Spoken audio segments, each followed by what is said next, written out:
Hello everyone, welcome back to a new replay cast. Today we're going to be having a look at Trap versus DongRaeGu. And on the right it's going to be Mr. Trap, and top left is going to be DongRaeGu. We have Trap opening up with what look to be a 13 pylon. Will be making its way across the map. Yes, we see the chrono boost on the nexus, indicating indeed that it was a very early pylon here. Now for DongRaeGu it's going to be important to get that hatchery down.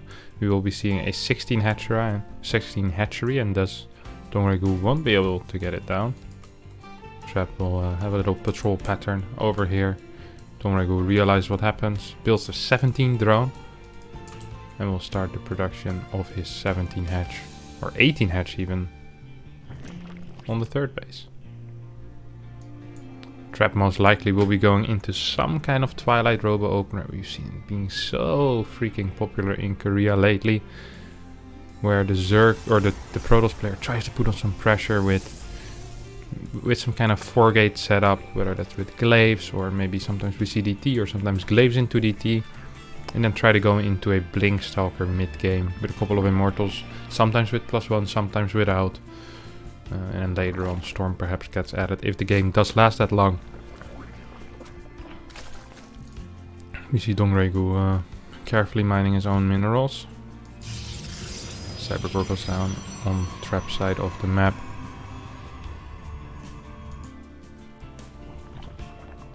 See some proper rats of course as always. Now on this map in general the 4-gate glaive is extremely powerful, as not only do you have a pretty far away third, well pretty far, it's a decently sized far away third, you can easily shade in between this area, the main, walk towards the third. There also is a dead space behind the third that goes into the main, so a prism that flies into this general direction can go into the main and do some damage there. Can be very tricky to deal with as a Zerg player. Now we indeed are seeing the warp gate start immediately here for Trap. Also starts chrono boosting on one of the adepts, and indeed that Twilight does get on. Such a common occurrence nowadays in that ZVP meta game. And this of course also is a common occurrence. We see, oh no, I was gonna say we see the Ling run by towards the other side of the map. Or like the attempted Ling run by at least. It's very, very common. See Trap just looking for those links, spots where the second Overlord will be. No chrono boost on that second Stalker. Instead we'll be investing a chrono boost into the probes. We'll be going for a relatively high probe count. Robotics facility does go down, only 2 guys in each gas here in his main base, so very interesting opener. As here the second gate does come down. Now at this point usually we see a third unit being produced here out of this gateway, while we have this probe trying to get some more scouting information. Usually the task of the adept, this time the probe is tasked with that. Figures out, hey, there is a hatchery over here, that's cool. Builds an adept. When we see glaive on the way, as well as 2 more gates most likely. Now the really important thing here for Trap is to try to hit as fast as possible, as clean as possible. And for DongRaeGu it's going to be to delay whatever comes his way. Maybe try to do a little Ling run by, force a warp in at home. This kind of stuff can all be very useful. Now probe is still on the map here for Trap. We'll be able to get into the main base, sees the complete lack of a lair. So we have the first 2 gateways morphing into warp gates right now. Prism about to pop out as well. A little bit of a supply block. 3-4 pylons being built at the same time. 2 of the extra adepts are being warped in. Will enter this warp prism. The timing is going to be a little bit delayed. See these warp gates turning into gateways right now. Wouldn't be surprised to see a new warp in over here relatively soon. You always want to warp in as fast as possible. We see a 4:33 warp in, which is a decent timing, not the fastest, but it's a good timing for sure. We see a lot of links being produced by DongRaeGu, who's been favoring this style. 6 queens out for him, 39 workers, 24 links, and he's gonna be moving forward really fast. Trap is losing a lot of adepts here, which is not what you want with this opener. So good start here for DongRaeGu, hasn't produced a single drone yet. Spine is going up on that third base. There is Spore ready, a Spore ready, I must say. And 9 more workers on the way. Pure link defense so far, and it's working out absolutely fantastically. Now, there is a couple of extra adepts warped in at home. If those join up with the 4 adepts over here, and perhaps we see another 4 adept warp in, there might be something possible. But, of course, we also see that Dark Shrine being built, and DongRaeGu, not aware of that, is stacking into layer. Not sure if he will be ready, though. I think you can have a lair, doesn't mean necessarily you will be ready. So we have this prism trying to do the flyby I was talking about earlier. Does get denied by these queens. 5 queens in position, 6 queens in total. Lots of links here coming in for the counter attack, and 2 adept shading forward. I mean, they should not be able to do too much. Yeah, it does cancel it. And now it's time for DTs, right? Dark Shrine has finished. 2 DTs are on the way. I can't quite figure out where they're being built. Oh, over here. They will perhaps be heading into the natural. Is there an overseer yet? There's not an overseer. There's a single spore on the map currently. And it's the natural. A little bit of a distraction into that 3rd base, as this DT will walk into the main. And he does get there. Not spotted so far by DongRaeGu, who is moving across the map. Now realizes, hey, something weird's happening. Starts an overseer. DT in the natural gets spotted by the spore, of course. Good worker pool immediately by DongRaeGu, who does not have any units in position, though. A couple of queens trying to waddle over where this DT is. We'll be able to get there. As we see Trap adding a couple of batteries right here. Still a DT in the main base. Should be getting cleaned up by these lanes. Yeah, there we go. Is there any upgrades here for Trap? No upgrades for Trap, but no upgrades for DongRaeGu either. And usually that is a better situation for the Protoss player, who's at even workers as well. Extra overseer being built, Baneling Nest being thrown down, more spores coming down. So a very aggressive play here coming out of DongRaeGu, who smells opportunity in the air and is ready to take it. Or at least that's what it looks like. He has 1 Archon at home already. We'll be able to deal with a lot of these links. How many roaches? There's 6 roaches, there's 4 ravagers. There's 70 links, though, and that's a lot of links. You're gonna need some kind of splash damage, and the Archon will provide that indeed. Not the greatest position for this Archon. Should pick it up, put it more towards the back. Get more of those important hits. Links trying to wrap around these Immortals. Barely don't get it. Decent force fields coming out of Trap as well. These Zealots don't have charge yet, but are of course pushing out quite a lot of damage. Immortal still alive, or Archon still alive as well. 2 Immortals still alive. 3rd Immortal joining the fray now as well. This push was largely unsuccessful here for DongRaeGu, who doesn't have the hottest creep spread. He does have 50 workers only. He's getting a couple more now, but it seems to be a little bit too late at this point. I mean, he's been down in workers for a long time. He's starting his Evo, but he has no upgrades yet. He's getting 2 more gases, which is important, but once again, it's all very, very late. Now, curious to see if we're going to be seeing that +1 melee or +1 range upgrade. Usually you do see those melee upgrades. 3 gases being taken at the same time. 4th base is done. 9 more workers are on the way, but Trap is like, alright, it's been fun having you on my side of the map, but now it's time for something a little bit different as he starts moving across the map. His +1's about to finish. Charge has finished. The one thing I am worried about is just that this army is mainly Zealot focused. So a couple of Banelings will be able to do wonders here, but there is no Banelings ready yet. First 5 Banelings are morphing in right now. 4th base will fall before that, and once that 4th base falls, Trap can just go back home. He's like, alright, I achieved my goal. We're even in mining again. I don't need to do anything else, but perhaps I can. Here he comes, gets 3 queens, has an observer with him. Will be able to clear a lot of the creep. Will be able to push into this, that I'm not entirely sure of. And Trap also isn't entirely sure of it, so he sends a hallucination forward to check the army of his opponent. He's like, well, that's what, 10, 12 Banelings on creep, lots of Ravagers. I have +2 on the way. I ain't going in there. And instead he just moves back. He's like, alright, I just killed your base. I'm taking my 4th base. I'm gonna be teching into +2. Most likely I'll be getting Storm soon as well, and I have a good Immortal count. There's 5 Immortals on the map. There's 3 Archons here, and DongRaeGu realizes he needs to start doing something, as these 2 Archons are trying to get a drop on those Banes. If they're unguarded here for a second, oh! What a beautiful play. Just drops them into an A-moving DongRaeGu. who loses 10, 12 banelings immediately. Archon should be able to get some shields back from these batteries before he drops them again, actually.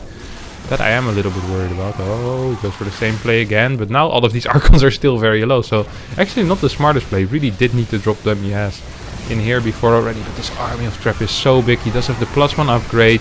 There's a lot of money in the bank still for Zealot Warp. And don't forget, once these banelings actually disappear, Zealots are going to be having an absolute field day with this army of DongRaeGu. Stutter stepping forward with Immortals and Archons. At that point, as a Zerg, you know you can be in a little bit of trouble. Zerg just now starting Glial Reconstitution, which is the road speed upgrade, of course.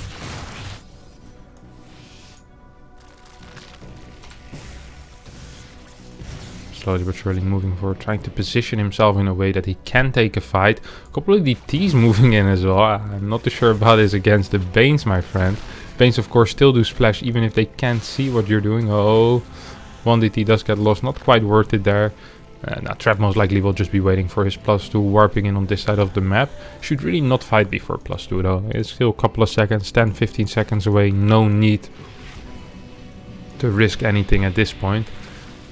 Couple more DTs warping into Archons. Right now we're at what? 8 Immortals. 6 only in this army. 2 about to join here as well. +2 is 5 seconds from finishing. Fight will start exactly when it finishes actually. Oh, with +2 against that +1 and what I deem to be a superior army. This should be a good fight for Trap. Trap, however, is focusing on the wrong thing here with his Immortals. A lot of these Immortals now getting flanked by Lynx as well. Ravagers are fighting Archons, but even though this fight was as bad as it could have been for Trap, he still absolutely destroys DongRaeGu, who just doesn't have the units, does not have the upgrades, and did not have the creep either. Alright, welcome back to game number 2 between DongRaeGu and Trap. Trap in the top right, opening up with a Probe Scout, which does not enter in time, and this feels absolutely terrible. Not being able to get that block off when you're sacrificing a lot of economy to get that probe out so fast is not quite what you want.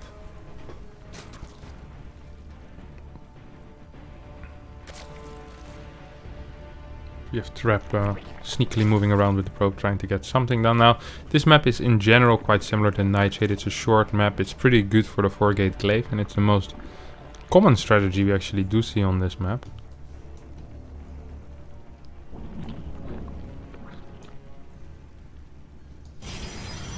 Cybercore will be going down soon here for Trap, as he's looking forward to maybe DTs this time. Well, he had DTs last game, but faster DTs this game. Perhaps another 4-gate glaive opener. DongRaeGu with those big Link defenses, with those queens. Very different from most Zerg. Most Zergs actually only stay on 3 queens. Try to defend with Queen Roach, lower drone counts, 36, 37. We saw it in GSL, Armani versus Deer, where Armani tried to defend on 37, 38 workers, and Deer's like, that's cool. I'm just gonna kill a couple of workers, then come in with my DTs, and all of a sudden I'm ahead, because Zergs try to defend on such a low drone count. DongRaeGu, however, is like, you know what I can do? I can get 5 queens, I can get 6 queens, I get a spine at my 3rd base, I get a couple of spores, and I defend with just links. And then, if I really need them, I'll start adding in some roaches, but not too fast, not too hurried. I'm just gonna be getting them, and that's exactly what he did last game. And his early game actually wasn't that bad until he decided basically to stop building drones. I think he was in a fantastic spot. There was no reason to do that. Like, the attack he did was it didn't work out, completely flopped, and it also wasn't necessary. Like, he was in such a good spot. He was definitely in the lead after that terrible early game for Trap. And now once again Trap will be trying something similar. DongRaeGu will be scouting this with his first Overlord, which will be moving to Mount Everest over here. From a spot up at Mount Everest, well, halfway through Mount Everest, he will be taking a look at, will he see something research at this Twilight Council, which is of course an important thing. Will there be a Dark Shrine? Perhaps he can poke his head in later again. Now, this time we do have that Adept Shade moving out. We have a Stalker on the way, as well as a robotics facility on the wall. But it's different from last time around. You have a second gate, of course. We don't see anything pull out of gas, so I'm leaning towards a Dark Shrine, yes. As I say that, it got built probably slightly before even, so double Adept opener as well. So interesting start here for Trap. Double Adept into Stalker, into Dark Shrine, but DongRaeGu scouting the lack of research. Now, you might be wondering, how can DongRaeGu see that nothing is being researched? All he sees is a Twilight Light, yes. But you see these shiny lights moving up the Twilight Council. These will move a lot faster when the Twilight Council is researching something. And also, these 3 pillars, they move closer towards the middle when TOS is researching something. And it's not easy to spot. It's one of the hardest buildings to spot the animation in, but once you know the difference, it can be quite obvious. So we see a 413 layer on the way. We see fast spores. Yes, DongRaeGu is aware of what's happening. He knows, hey, this is going to be DTs. He just knows. And he's scouting in further. He still sees nothing. He's like, wait, where's the Dark Shrine? This makes no sense at all. Where's the Dark Shrine? Dark Shrine at the natural, which makes absolutely no sense because it can just be spotted by a Ling. A Ling being over here would be able to spot that. So DongRaeGu completely confused probably. Now, we see the first DTs coming out. DongRaeGu in position. Perfect play. Still a little bit vulnerable in the main base, of course. The layer is not quite done yet. There is no Overseer. And guess where Trap is going? Indeed, he will be going into that main base. Now, the scary part is, Spore is about to root. Another Spore is on the way. Good first damage here being done by Trap, who might be able to just target this Spore down if he wants to. No, decides it's not worth it. He doesn't know how many units are coming. He doesn't know where the queens are exactly. We'll get another queen before most likely deciding to leave this base. No, decides to go very deep here. Not a massive fan of that. Oh, be careful, Trap. You don't want to be losing that prison with the DTs. This really is your lifeline in this game. Now, he does end up killing a little bit, right? He killed, what, 2 queens, killed, what, 1 drone perhaps, yeah. So not the worst of starts, but you really do need a little bit more most of the time. Now we do have charge on the way, and now you can see, well, now it's a chrono boost, but you see the shiny lights moving way faster. I'll check again after chrono boost runs out. We have charge on the way, and we have an Archon drop on the map. Now a couple of probes are dying against this Ling run by once again this heavy Ling defense by DongRaeGu. Low gas count. Now, you still see here right now the very fast shimmering lights moving up, up, up. That is one of the big tells. That's how DongRaeGu managed to figure this out. Now, we have an Overseer coming in case there's some kind of Dark Templar defense. This Overseer can be spotted. Link's actually coming to the main base. Force field not being used. At the same time, Archon drop is being microed. Archon does not die. Spore isn't burrowing for some reason, but 10 workers go down, 15 workers go down. This might just be it, actually. A terrible defense here by Trap, who had a sentry ready, just didn't use his force field. Is going to lose a couple of more workers here. DTs warped in defensively is never what you want. And at this point, DongRaeGu is like, well, you know what? I just killed 17 workers. I think I'm in a fine spot. Throws down a Baneling Nest. Most likely will be... doesn't quite have vision on this gas. I would love for him to just check this gas and be like, hey, can I, you know, do I need more drones? If you don't see gases on this base, for Zerg, there's no reason to go above 70 drones, right? You can even stay at like 66, 67. Just defend, and at that point you're going to be completely fine. Now, DongRaeGu most likely knows what's happening. Spine is going down, extra Ravagers are being morphed. Lots of Links in production as well. Wouldn't mind seeing a couple of Banelings, as these pushers usually are very Zealot-centric. Indeed, we do see a bunch of Zealots moving across the map. 10 Zealots, 3 Archons, not a single Immortal. So, very good position for DongRaeGu, who only needs to survive. He's up 30 in army supply, Biles raining down. There's not a single Baneling yet, but it won't even matter. DongRaeGu is like, get off of my creep. Get off of my lawn. I've been working on this for a long time. Don't step on the flowers. So you see a DT per base still doing actually some damage. So Trap trying to get back into that game. Does he have any upgrades yet? No, he doesn't. Roboway on the way. I mean, Trap is trying his hardest, but sometimes trying your best just isn't good enough. I would know that.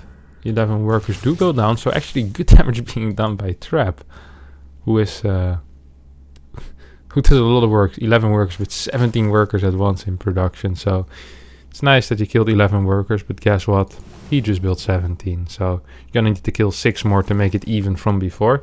Now, we do have Baneling speed starting, +1 melee. We don't have any range upgrades yet, even though this army is mainly consisting out of range unit at this point. I mean, we have a a bunch of Ravagers, well, more than a bunch. We have almost 2 handfuls of Ravagers, 9 Ravagers against 18 and 18 Roaches, and once Banelings start joining this army, it will truly become a very, very powerful and scary army. There is some Disruptors, but Disruptors against Link Baneling is not the dream unit. Against Roach Ravager, it can do a lot of damage, hitting those Roaches, hitting those Ravagers. Really getting a lot of value out of Disruptors, but I am worried here for Trap as he does have his first Disruptor. Now is going to need a magical shot. Use your Disruptor Trap. What are you doing? He's trying to hold this ramp, and that would go a lot easier if he would be using all of his units. This was a very good fight, actually. Did pretty well there. Another DT trying to make his way around, but there is a Spine, there is a Spore, won't be able to do too much. There's an Observer here in the middle. The creep spread of DongRaeGu is really lacking. I was going to say lagging, but I don't think his creep spread has a poor internet connection at all. We see a lot of Banelings on the way, Overseer being built, second Disruptor is out, third Disruptor on the way, and it is Trap who's going to be putting on the pressure now. Second Robo is on the way as well. Now, usually I'd say this is going to be a desperate mission, and I still think it is, honestly, but off of creep, he can actually take a semi-decent fight, perhaps with a flank with a Disruptor. No, Disruptor not being used. Oh, not a lot of damage being dealt here by Trap.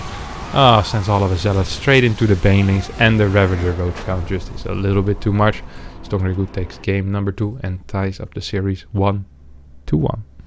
Here we go. Game number 3 between DongRaeGu and Trap will be the final game of this best of 3. As once again we see Trap moving out very quickly. With that 13 pylon, won't be able to reach in time as DongRaeGu has some efficient mining. Will be able to block, so a bitter pill to swallow there for Trap, who for a second game in a row won't be able to actually block the natural. DongRaeGu will be looking to get that fast hatchery down, and Trap once again with this mineral harassment on Purity and Industry, one of the larger maps. Now, a couple of advantages for any kind of aggression is that the third base is actually really far from the natural here, but one of the advantages for Zerg is that there is a ramp leading up to it, so any kind of adept shading or any kind of movement up this ramp will be met with most likely a concave, a couple of queens on top of that ramp, perhaps even a wall with an evo chamber and a roach warren. It's all very possible, so some of the things you need to keep in mind on this map. Interesting wall here being built by Trap. Seems to only be re-wallable with a pylon. Usually you always want to be able to re-wall any kind of wall with a 3x3 structure, whether it be a core, a cybernetics core, a gateway or a forge, does not matter. Just always need to have that available for yourself. Now, we do see the scout here from Trap, realizes, okay, there's not that much gas being mined. Actually pulling out of gas now, so you can click the gas simulator and you can see how much gas has been mined. You see, oh, 2170, you're still 25 away from speed, and you can kind of guess at what time speed starts like this, right? You can see, okay, well, it's not gonna start before, it's gonna start around like 225, just by guessing how much gas he's mining, right? In the next few seconds when you won't be in his base anymore, and then you go, all right, speed is what, 71 seconds or 69 seconds, and then you just add these numbers together. It's 79 seconds actually, sorry.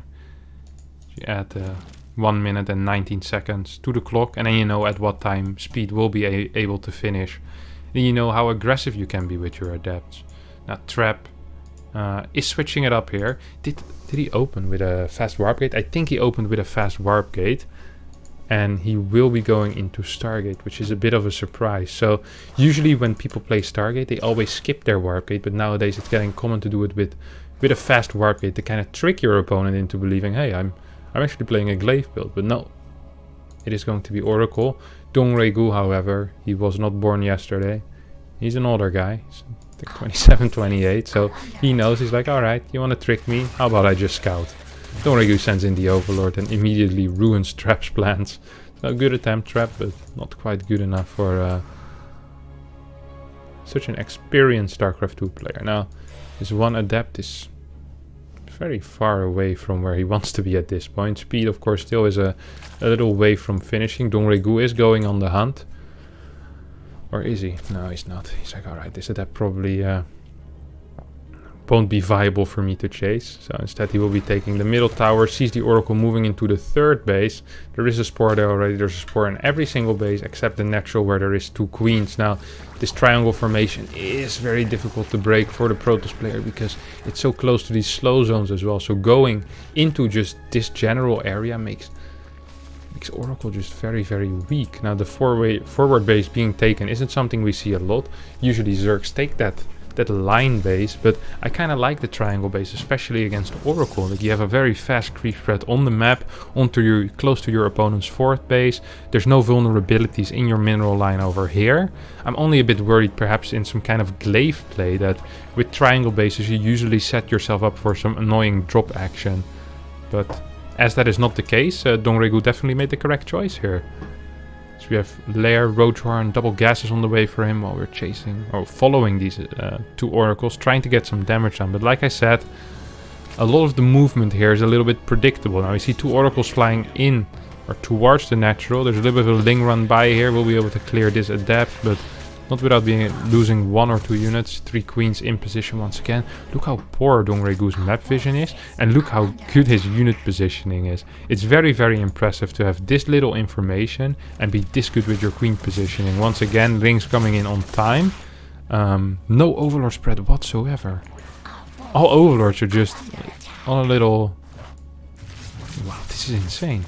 DongRaeGu's positioning is insanely good. It's like he just knows what's about to happen. Right now we'll be moving more towards that bottom. Did he show the spire with his queen? No, barely not. Of course you do have a little bit of vision around the queen when you relevate. But barely didn't show the spire. It's very close though. A couple of queens are now moving towards the natural. We see this base still being defended by 2 queens as well. Lings trying to get something done, not quite the case.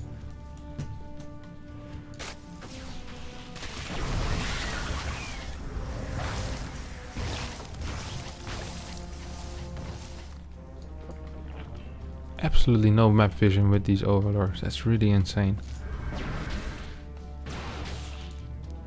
Spire being hidden. Evo chamber on the way as well as a 4th base. Now, with this spire, DongRaeGu might be able to actually get something done, as there's no real scouting here for Trap either. I've been saying, well, the map vision has been poor for DongRaeGu, but guess what? Trap's map vision has been even poorer. There is an overseer on the way. I don't quite like it. Sometimes when you build an overseer, you actually trigger the Phoenix response by the Protoss player. That's the last thing you want. 11 mutas are on the way. There is a drop coming. This is a little bit of a push coming out of Trap over here. There's no upgrades. This is... I wasn't paying attention. He's just playing a pretty all-in push here actually. This is only off of 6 gate though. How's it even possible to have this little gates and this late gases and no forge? It's gonna be floating some money during this push. Now 11 mutas are out. There's absolutely no roaches, which would be great against this army, but I think this is gonna be too much as well. If he just manages to snipe the Archons or just snipe the Prism, I mean, if there's no warp in here, what the hell is Trap going to do? There's a couple of Stalkers trying to join the fight, but the Archons fall. The mutas are still out. There's more mutas in production. Phoenix starts now as well, but this push fell completely flat. 2 spines do end up finishing. Overseer is on the way. Overseer trying to get something done. Will end up dying. Mutas right now trying to do some damage as well. Lots of Stalkers in the natural base. Lynx at the 3rd managed to snipe out this Immortal. Mutas once again getting in some damage. This is going to be Mass Muta. Will be able to target down this. Phoenix indeed does go down. A lot more probes are falling. 80 workers right now for DongRaeGu, who's going up to 7 gas. Wouldn't mind seeing an 8 gas and a 5th base over here. But I mean, 15 workers have come down. At this point, all he really needs to do is stay alive. Now that might be difficult sometimes with Muta Ling, but I think he's going to be completely fine as he actually doesn't have +1 on the links yet. But there's not a single upgrade for Trap here either.